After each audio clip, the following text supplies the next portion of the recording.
Hi, welcome back to Tea Talks. I'm Eric. And I'm Nadine. And today's tea is Immune Zoom by Traditional Medicinals. The flavor is elderberry echinacea. Pretty good. So today, we want to take time to talk about a series, a saga, really, that we've come to love as a family. And so we just wanted to highlight it because we think a lot of other people would enjoy it as well. Yes. So it's the Wingfeather Saga, if you can read our shirts here. It's a book, 4-book series. We'll talk about the fifth book up here in a little bit. But the first 4 books here are the main books in the series that tell the main story. And written by Andrew Peterson. And we want to, I guess, first talk about how we came across this one. We came across it. Yes. So it would have been back during COVID pandemic and all the shutdowns, all the lockdowns, everything. A couple of my friends, specifically my brother-in-law, oh my goodness, my brother, Ben, and a friend of mine. Sorry, Ben. So your brother. My brother, Ben, and his family were listening to Andrew read these books. I think it was like once a week while everyone was stuck at home. And I hadn't really heard about it. I just knew my brother was like, oh, Andrew's doing these things. And I was like, okay.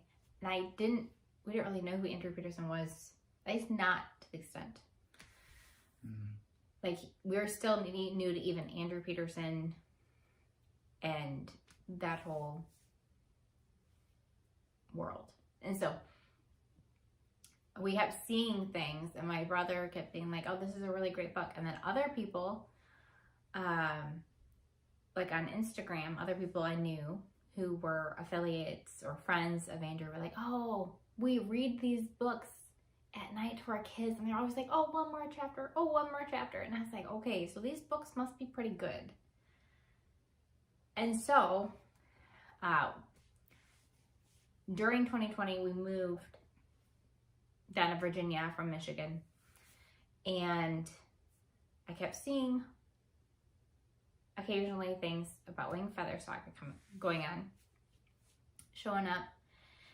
And so we went into Barnes & Noble just to look around without any plan to buy anything. It's but a favorite thing for us to do is go and just browse Barnes & Noble. Yeah, it's great. It's a great place to just be. You just look at all the books. You don't have to buy a thing. It's nice. But we went into the children's section since we have children. And we're over in like almost like the preschool toddler section, not like the more young readers or we were over kind of like more the board books, picture books.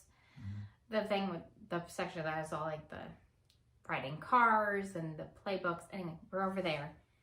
And I walked in, and the third book was just sitting on there. Like somebody had picked it up, walked around, and just left it right there. I was like, oh, I've been kind of interested in this series. Well, I can't start with the third book, obviously. And so I was like, well, they're here in Barnes & Noble. And so I went over, they had one copy left of the first book. They had one copy. We bought it. I said, we'll give it a try. Yeah, we'll try it. I said, other people have loved it. They've done it as read alouds for their kids. Let's try it. Let's try it as read aloud for our family. So I did. During lunchtime, I read like a chapter at a time. And at first it was I would say at first, because it's all world building, that first book, it was kind of slow to start. And our kids, at the time, like 7-year-old was into it. My younger kids, who were at the time 3 and 4, not so much. But we got partway through the book, and there's a certain point in the book that the story just takes off. And I couldn't just read a chapter a day anymore. I had to know how the story ended. And he was working during the days. And so the kids kept coming home. No, you come home, and the kids kept saying things and almost spoiling it for Dad. And he's like, I don't want to spoil it because I might read it. Yeah. And so I ended up reading the rest of the book all myself. And then I got so far into the book, and I went, I want all of them. And so we ordered. You have all of them. The second, third, and fourth books from Amazon before I'd even finished the first book. I was like, okay, if the first book is this good, the rest has to be good. You can't just stop at the first. There's more to the story. So. Right. I mean, the first story ended, and I was almost in tears. Like, it was an emotional ending for the first book. And then it just, the second book starts off, and it just pulls you. Yeah, through the whole journey. Through the whole journey. Just. So eventually I was like, kids are talking about this a lot. You said it was really good. You're like, you'll probably like this. So I started reading it by myself. Mm-hmm. And our oldest was, again, she was reading some of it by herself as well. And I passed where she was at and read like all the way through it all, the whole thing. Mm-hmm. And then I said, hey, like, I think at that point she was like by book 3 or so. And so I started reading them to her. Who was in book 3? Our oldest. I know. It was almost, I think when I started reading to her, it was book 3. I distinctly remember reading her book 3 and 4. Okay. So, but yeah, like I loved it. Even on my own, I was like, this is really good. Yeah. It does start with the world building, so you got to give it time to set the story, set the stage of what's going on and who the characters are and the world they live in. So, if you start reading this and you're like, oh, this isn't as like exciting as it sounded, just give it time. The beginning is good as the story is set up well. Yeah. But you've got to get through the building of it to then go, okay, here we go. Because once it takes off, it just goes through all the books. And you won't want to put them down. Right. Or end. When you get to the end of the last book, it's like, now what? Yeah. I finished the last book by myself. And I was again in tears. And I just was so distraught that it was done. Yeah, it's a good ending. It's a good ending. But you don't want it to end. You don't want it to end. And so I finished the 4th book and then immediately bought the audiobooks. Because I was like, I want to do this again, but I'm just going to pop my earbuds in. I'm just going to listen to it. But then when the kids found out I was listening to it on audiobook, they're like, well, we want to listen to it on audiobook too. And so it became our car listening too. And that's actually what helped the younger ones listen to the full saga. Was when we were driving, the 8 hours up to my parents' house. We were driving the 2.5 to your parents' house. Or we were driving, over to Sam's Club, which is like a half hour or 45 minutes. Or whatever it was, we were always listening to the Wingfeather saga. And so our kids have really gotten engrossed in the world of Air-We-Are. And we've heard the audiobooks at least twice through. Yes. If I recall. Yeah, we've heard them a lot because it kind of was like we finished it, we was like, well, let's start it over. It's that good. It is that good. Yes. And the cool thing about the audiobooks is, the author Andrew Peterson, he actually narrates the audiobooks as well. So he does all the voices of the characters and it's really well done. Yeah. Or he should not narrate it. He reads the audiobook. He reads the book on the audiobook. So it's very good.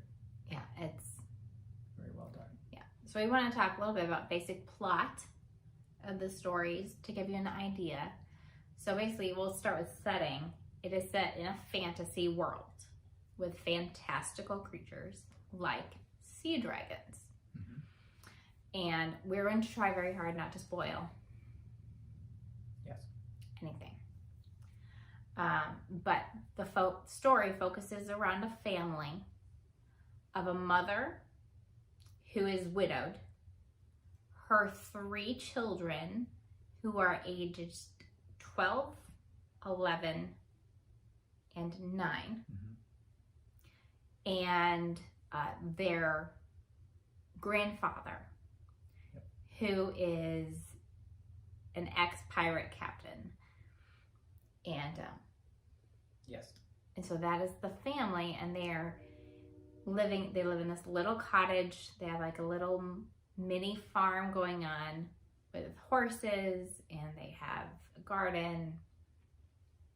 Very, very homey setting. But the problem is that their town is under occupation. What do you say? Their country is under occupation. Right. It's not just their right. town, Their country. Their whole, where they live is under occupation. The country of Scree. Yes. Is under occupation by these fangs, these evil lizard people. Yeah. Creatures. Yeah. Yes, the fangs of Dang. And the fangs they're looking for the jewels of Anira. Yes. And what is Anira? Anira is the country where the kingdom, the free kingdom, was kind of centered. The castle of Risen is there, and that's where the king ruled from Anira, and then that was toppled by the fangs. Yeah. When they came in seeking the jewels. Yes, and so they couldn't find the jewels, and so they searched.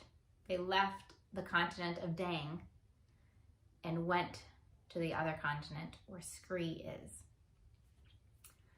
And yes, seeking for these jewels. So the story focuses on this one family, and basically there is the Igabes, and they have a little dog, Nugget, named Nugget. Little Nugget. He's little, and he's cute, and he's brave. But the children get into some trouble with the fangs, and it launches the family into an epic quest for freedom, for answers, for a lot of times they're just looking for rest because they're on the run from the fangs, looking for peace, a sense of normalcy.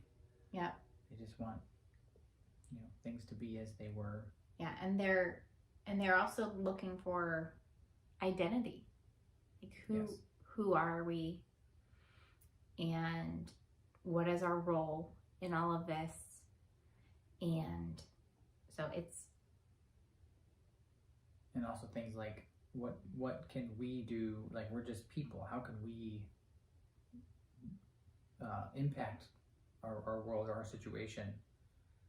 Like, we're just kids. But it's a lot about families and how important family is, the family unit.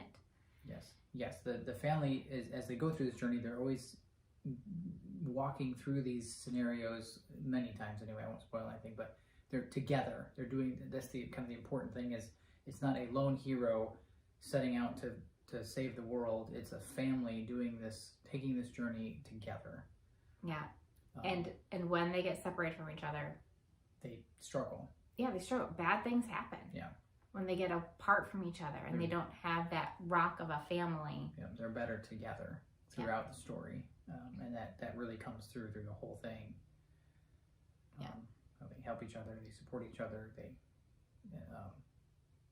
kind of I want to say enhance each other in a way. Like, it's just they're better together. I think enhance is a good word, actually. Right. And yeah, so there's a lot of good, strong themes woven through that. You can't miss it as you're reading this. There are a lot of the world they live in is really colorful and fun. There's a lot of interesting creatures and other things that they find along the way throughout the whole thing. And there's actually another book that I don't have up here, but it's a little kind of a supplement to these, and it goes through many of the creatures that they find there. It's called Creaturepedia. That book is actually referenced in these books, and so then they made that available where you can look at the different creatures in the world of here we are, and get to know some of them a little mainly bit. Scree. Yes, the book is, that Creaturepedia is. I mean, they need to make other places, other lands in the world with those creatures. Anyway, They do. Yeah. I feel like there was something I was going to say, but I'll go ahead. Another thing I really like is that the people are realistic people. They are flawed. They make really bad mistakes sometimes. But no one in this story is unredeemable. That's something that has been a really sweet theme that has been woven into these stories. There are a lot of Christian themes that are in these books that will just, the more you read it, the more you see it. Yes. And the more you feel it. And yeah, I mean, even I don't usually get emotional with like movies or reading books or whatever, but the second time I was reading these aloud to our oldest, there was a part or two where I was reading along and I knew things that were coming, and I stopped because I was like, I can't read this. Like, it was just, the emotion was built. I was like, I can't. I just gotta pause for a minute. So I think I had her read some of it at one point. Yeah. I mean, it's like, if you can make this guy cry, it's good writing. It's good. It's good writing. Yeah, if I'm feeling it, it's like, oh man. Yeah. And even I will say, even listening to the audiobooks later, the same thing's coming up, and it's like, oh man. I'm like, I got the tissues up. I'm like, I know it's coming. The waterworks are gonna start, and I'm gonna start crying because I know what's happening. Yes. And sometimes, like, okay, we read it through the first time, and then the second time, you notice more things. And so some things will hit on a deeper level, right, than they did the first time. Yeah. Because there's the foreshadowing, or yes, sometimes it's the foreshadowing, like, oh. or sometimes it's like, oh, that's the last time that happens. Or these characters interact. Yes. Or whatever. Where you're like, oh, you know, you think that'll come around full circle, and it doesn't. And just the second time you're reading it, it's like that pain hits you. And like, I was crying in parts the second time through that I didn't cry through in the first time. Like, I might have gotten a little choked up, but I was actually like crying. It's true. It's true. And so, we do really, really like these books. Yep. And the fifth book, just to let you know, because I mentioned it before, is kind of a complement to these four. These four are the main story. This one has there's short stories in there written by not just Andrew Peterson. There's other authors that contributed to this one, and they're set in the same world of Here We Are, but there's different stories. They vary. They're not all focused on. In fact, I don't know. I have actually not read through that yet. But I know some familiar characters come up, but there's also other stories, other places that are explored that are not really explored in these. But if you read these first, and then get that one. And if you were like, I want more books in this world, because according to the author, this canon, this story, this art, this is closed. Yes. The way he ended is the way he's going to end it. He's not going to tell any more about this family and stuff. So, but there's still stories happening in the world that are available. So this is Wingfeather Tales. Talks about other tales that happened around the time. Yes. I think my kid's favorite one is a graphic novel that's found in the middle of the book. No spoilers. No spoilers. That one does relate to these a little bit. It does. Yeah, actually a lot. That one is a fun one. I think I've read that. I did read through that one several times. I was like, oh, this one's fun.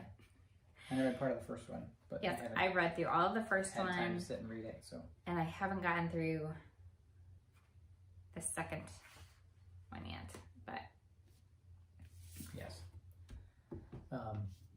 And so the reason I started this with an accent, I don't think I said this yet, was in the audiobooks, one of the characters, one of the main characters talks like that.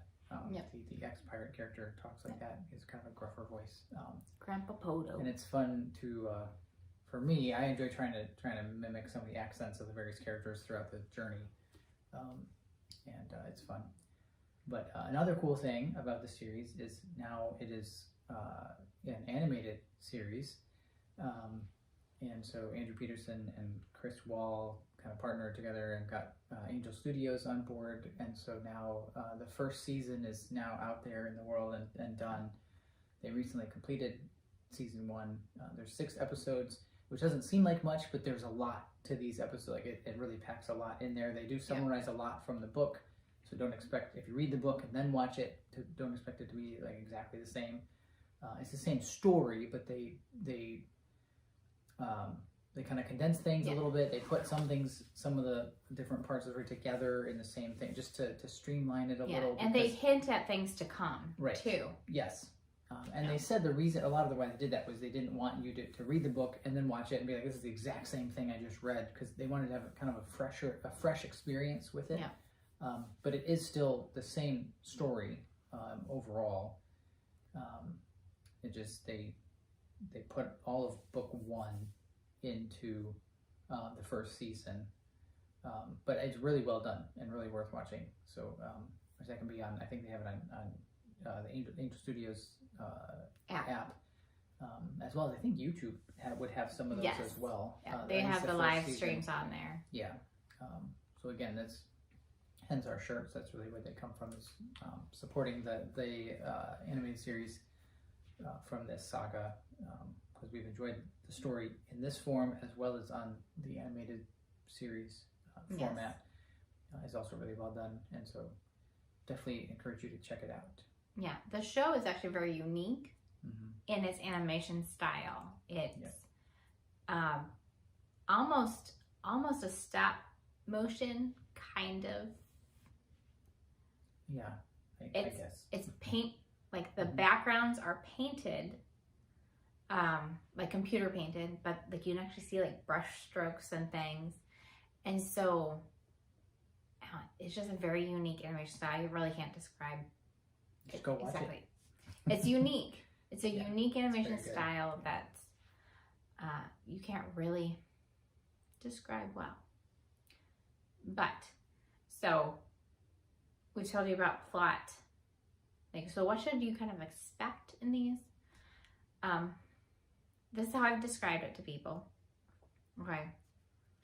It has the heart of like Chronicles of Narnia.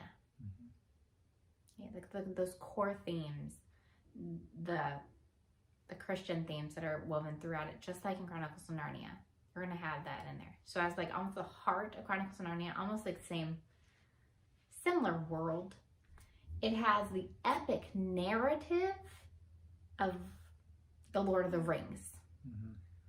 Even to the point like you're doing battles and there's war and there's really epic, like really big bad guys that have to be fought and defeated. And so epic like the Lord of the Rings, but it is witty and humorous, like the wit and humor of The Princess Bride. And so if you like any of those books, fencing, fighting, torture, revenge, escape, giants.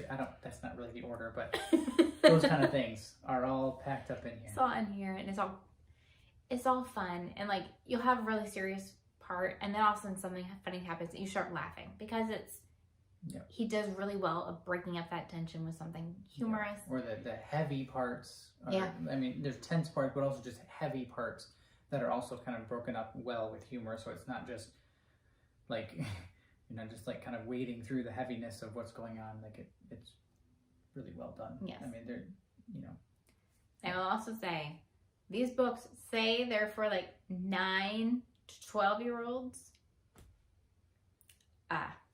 We're both in our 30s. Yeah. And we love them. We enjoy them too, ourselves. Right. They are, I know single adults who have picked them up and read them and have just been blown away by the storytelling that Andrew has done. He is a master storyteller. It's good. It's a very family friendly series. It's not just for like kids. It's not kid friendly, but not just for kids. Yeah, and I would definitely say like 7 or 8 and up. Like I said, we had a 3-year-old and a 4-year-old when I first started reading books, and it was over their heads in a lot of ways. But now that like my middle daughter is now 7 and my son will be 6 in August, they're a lot more into it than they were. Yeah. Like our son will carry around the Creaturepedia now. Yeah. Because he watched the show, now he's all into it too. Right. And so he's looking at the Creaturepedia and he's looking at all the different creatures and he's asking me what they are, and so he's young and old alike. Oh, speaking of, I wouldn't say my mother-in-law is old, but even she started reading the books. My mom did. Could not put them down. She read the first one and was like, okay, I need the second one. And she's like, okay, hey, I'm partway through the second one. Just give me the rest of the series. So we let her borrow all of our books, and we just got them back this last weekend. Yep. So she read through it all, and they watched through the series too with us. My mom and dad both. Yeah. So they enjoyed that too. And she just had a birthday. And I was like, well, she's like, I want to buy this for myself because they're so good. I was like, do you want us to get you this for your birthday? And she's like, yes, please. So right? And she's in her 50s. Yeah. We'll talk about that. So honestly, young to old alike, it is a story that spans generations and can bring the whole family together. So well worth checking out. Yes. Read them. Yeah. So we'd encourage you to pick up this series and take the journey alongside the Igby family as they discover truths about family, their family, about identity, and seeking help from the maker along the way. Yes, to know that the maker's good work is going to be done. Yeah.